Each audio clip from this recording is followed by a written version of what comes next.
So think about what happens if you have a little fluctuation in space and your universe is inflating. This fluctuation gets stretched, and then the universe keeps inflating, so it gets bigger and bigger and bigger. While on tiny quantum scales, new fluctuations get created. So I should have a set of quantum fluctuations that exist all throughout the universe. And they should be there on all scales.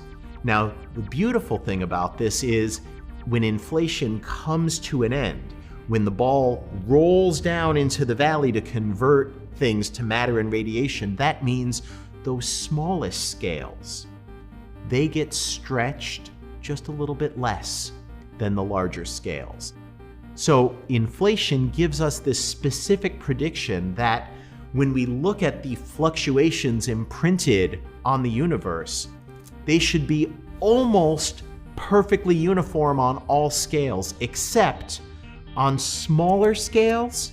We call this an almost perfectly scale invariant spectrum. And that's something we should be able to go out and look for. So one test is, do we see a maximum temperature imprinted in the cosmic microwave background? Second test is, do we see an almost perfectly scale invariant spectrum, but with smaller fluctuations on small scale slightly than on large scale? A third prediction that should be made is, if we have inflation going on for a long enough duration of time, it shouldn't just be stretching quantum fluctuations to a maximum scale of the observable universe. It should be stretching them continuously to all scales, including scales that are larger than the universe we can see, what we would call super horizon fluctuations.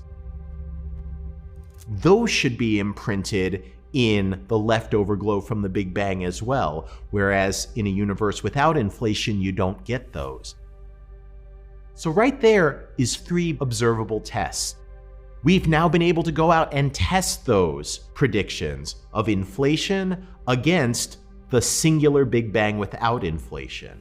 And what do we find? Well, we find that there is a maximum temperature that the universe got up to, and it's a high temperature. It could be as high as about 10 to the 16 giga electron volts.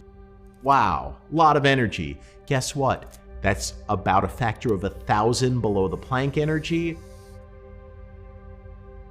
There's a limit